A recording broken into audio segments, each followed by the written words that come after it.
female Space Marines. Let's do it. I want to talk about the controversy, the phenomenon, the absolute meme that girl Space Marines are. I want to build some female Space Marines for myself, and I want to talk about my solution if Games Workshop ever wants to add lady Space Marines into the lore. It's a lot easier than you think.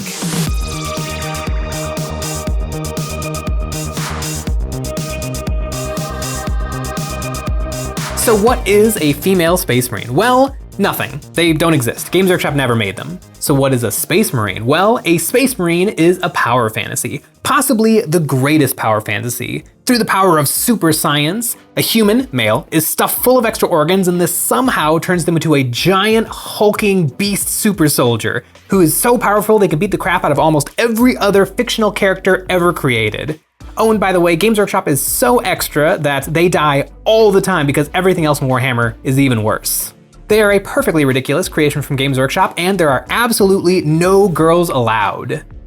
But why? Well, the reason is, that's just how the creators of 40K decided it should be 35 years ago. Now, there are some that would claim that Games Workshop did in fact sell some female Space Marine models, but that's actually not true. What they're thinking of is way back in the day, in Rogue Trader, Games Workshop's first edition, they sold a line of miniatures called Adventurers. And in that line, there were two characters, female warrior Jane and female warrior Gabs. They are wearing Space Marine power armor and carrying bolt guns and power swords, so it could be argued they are Space Marines in all but name. But they weren't big sellers, and so they were never rolled into 40K proper, along with most of the Adventurers line of miniatures. So female Space Marines don't exist, but they will soon because I'm gonna make some. And a little while later, I'm gonna get into why some people might want women in their Space Marine armies, and the arguments for and against Games Workshop retconning them into the lore. I have the perfect thing for this project, a kill team of Space Marines. The coolest Space Marines, the Deathwatch Space Marines. And these gals recently received a buff. They can now take a 6th member of the team. So I gotta get this gal painted up, and then it'll be time to get some lady Space Marine heads on all of these. The first step in the easiest black Space Marine power armor recipe ever is a black prime. And this is also the base coat. Then some sponging of a bright silver. These babes are part of the Deathwatch. Their armor has seen some action. Then the left shoulder and arm get a gunmetal base coat, which I also put on some of the other metal details like the chains. Then a nice brown on the pouches. This body is a Space Marine and Cursor body, so it has pouches on top of pouches, literally. Then I mix the brown with black and then tan to make some highlights and shadow colors to add detail to the bags. A little Agrex Earthshade to blend the colors together, and then they were finished. My recipe for purity seals is a dark tan base coat, then highlights with tan, then further highlights with white paint, then a dark red base coat on the wax seals, then Agrex Earthshade over everything. And to be a little extra, I like to do a final highlight on the wax and a little bit more white on the parchments. The awesome Deathwatch pattern bolt guns get a nice gradient of very dark red to bright red with orange edge highlights. It helps to add dimension to an otherwise box-shaped gun. Then a null wash over the metal bits to add some contrast. There isn't much to these dudettes, so I like to go a little extra on everything. Now I should have done this earlier, but a dry brushing of silver paint over the left arm and shoulders and everywhere else on the black armor to do an edge highlight. It would have been smarter to do this before the pouches and purity seals, but work harder, not smarter is always my motto. After that I got all fancy and glazed some blue ink over the silver to make some colorful shadows. And that is how I paint Deathwatch veterans. Super easy, barely an inconvenience, and I think they turn out pretty slick. I almost collected an army of these guys, but there's only room in my heart for one Black Power Armored Space Marine chapter, and that is the Black Templar. Now it's time for that power sword, and I love power swords. I've painted probably about 50 in my Warhammer career, and only recently I think I've finally gotten the hang of it. So let me show you how to do that without the airbrush. These are the colors I use, white, blue, and black, although you can swap the blue for whatever you want the color of the sword to be. I used green on this Deathwatch Hyperphase sword that was definitely not stolen from the Necrons. First, I block in where my colors are going to go. Then I make some in-between colors, mixing blue with black and blue with white. Then I take these in-between colors and put them in between the colors on the sword. Now I have the foundation of color transitions. I just go over these areas again and again and again, glazing all 3 colors until it looks smooth. Then comes the impossibly hard part, painting a perfect white line on the edges of the sword blade.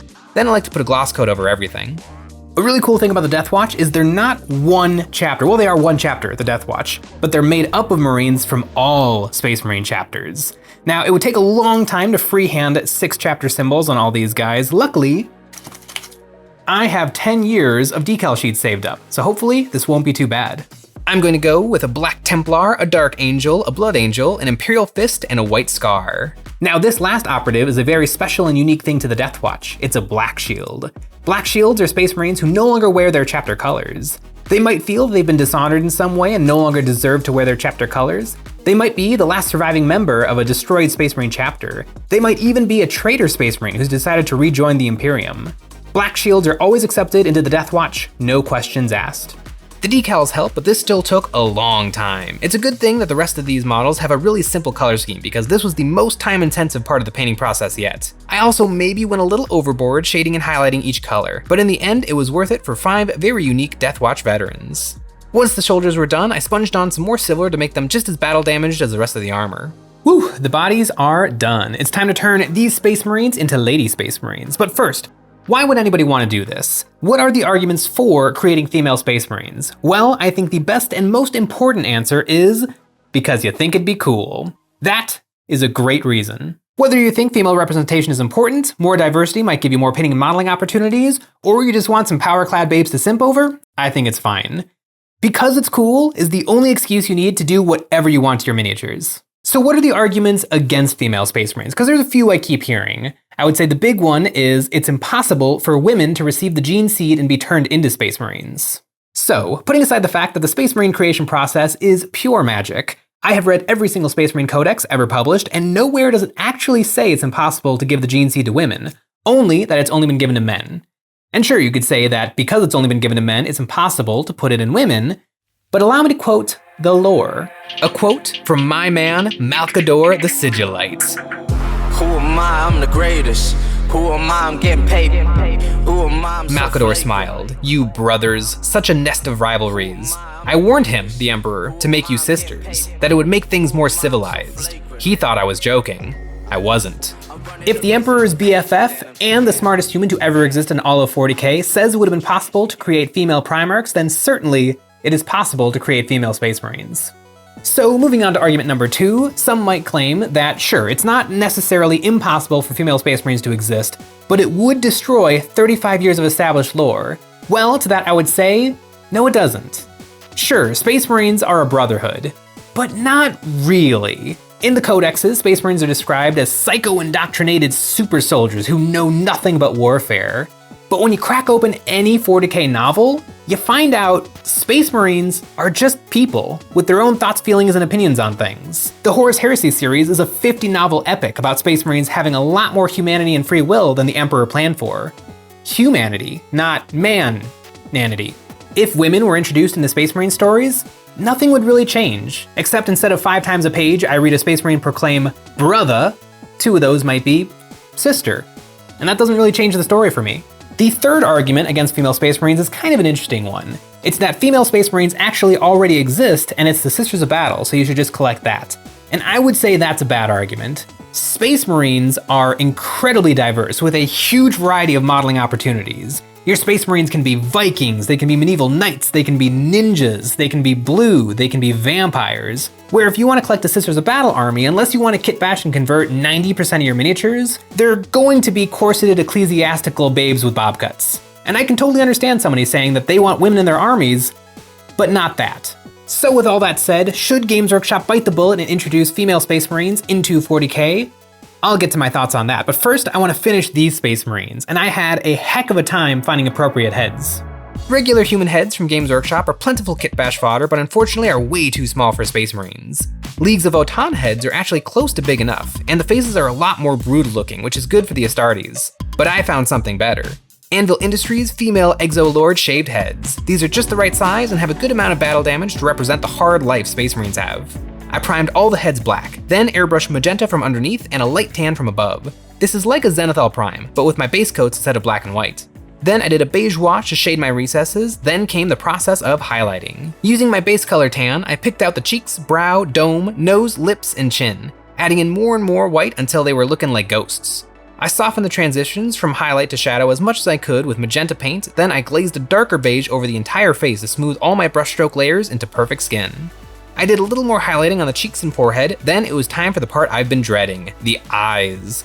I started by base coating every eye with black. This is a challenge and it only gets worse from here. I painted a white oval in the middle of each black base coat.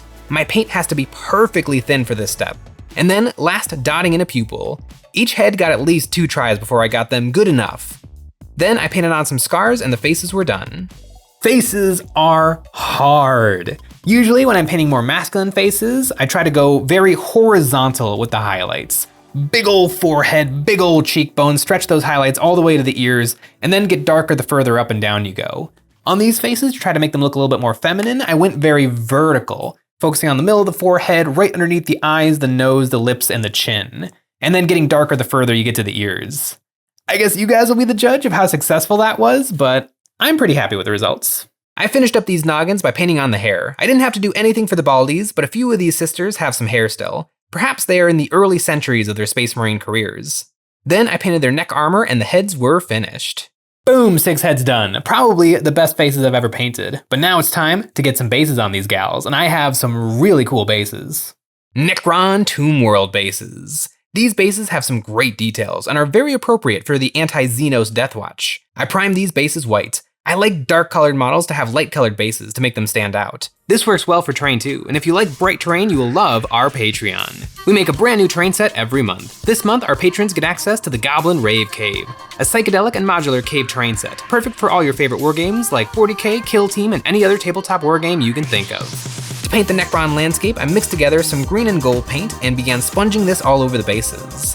This left paint on all the big flat surfaces without getting into all the little symbols and details, leaving those pure white. After that mix, I sponged on some smaller layers of dark green and then even smaller layers of black. Now the bases look nice and alien, I need to bring back the Marines. I airbrushed some white paint onto their legs, pointing up. These bases are really glowing and I want to make sure that this is represented on the minis. I airbrushed green over the legs of the Astartes and green all over the bases. It lightened up the bases a little more than I wanted, so I went back in and did another round of sponging with black paint to make them just right. Then it was time to paint the rim of the base black. After that, it was time to finally assemble my female Space Marines. Space Marines have big feet, so hopefully the super glue will be enough, but if I really wanted to make sure that this bond was permanent, I would have pinned these. And finally, it was time to attach the heads. I've been waiting for this moment all day, the moment my Space Marines were finished and ready for the tabletop. Another kill team done? This might be my favorite kill team, certainly my most unique kill team. These ladies are the perfect kill team. In fact, the Deathwatch call their squads of Space Marines kill teams. My ladies are not officially canon the way that I've made them, more just a fun novelty. And you know what? I don't think Games Workshop should just shoehorn women into the Astartes randomly after 35 years. It'd feel too easy and not give this achievement the prominence it deserves. I think there's a better way, a spikier way, a more chaotic way.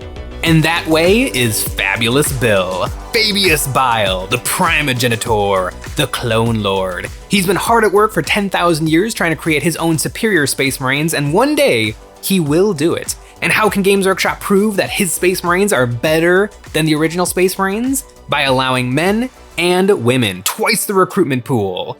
His super people would swarm across the galaxy and bring the Imperium of Mankind to its knees. Chaos Space Marines aren't burdened by the ideas of honor and tradition, all they care about is power. And if Games Workshop wanted to bring women into the ranks of the Astartes, I think that is how they should do it. And us hobbyists still have the option to hobby however we want.